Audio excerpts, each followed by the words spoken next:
Akhirat tujuan utama, dunia jangan dilupa. お前はもう死んでいる。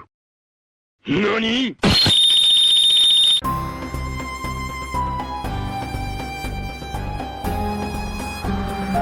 Dia sebenarnya plot twist lah kepada ayat yang biasa orang ucapkan, yang mungkin kita rasa macam betul, iaitu dunia juga, akhirat jangan lupa bro. Nampak macam baik kan, tapi bagi saya lah, dia maksud tersirat dia seolah-olah macam akhirat tu nombor 2. Maksudnya dah hanyut dalam dunia kemudian baru ingat akhirat ke? Macam tu. Jadi sebab tu saya teringat ayat Quran, wabtaghi fi ma ataqallahu ad-daral akhirah wala tansa nasibaka minad dunya. Carilah dengan nikmat yang telah diberikan pada engkau negeri akhirat, pahala akhirat, kerja-kerja akhirat. Dan jangan kau lupa bahagian engkau dalam dunia. Nampak? Yang pertama, Allah sebut cari akhirat dulu. Yang kedua, baru Allah kata jangan lupa dunia. Yang kita hari ni terbalik. Dunia juga, akhirat jangan lupa. Seolah-olah akhirat nombor 2. Jadi saya buatlah tagline tu supaya macam lawan lah.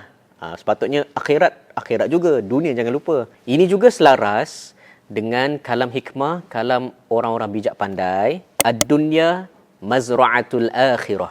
Dunia ini ladang untuk akhirat. Bawa maksud, dunia ini tidak boleh dilupakan kalau sekadar fokus kepada akhirat sahaja. Tak boleh duduk masjid sahaja. Sayyidina Umar kan pernah tegur sahabat macam tu kan. Dunia ni tempat untuk bekerja. Kemudian hasilnya kita nak tuai di akhirat sana. Jangan lupa follow saya rapat-rapat. Muallim Muda Izzat, akhirat tujuan utama. Dunia jangan dilupa.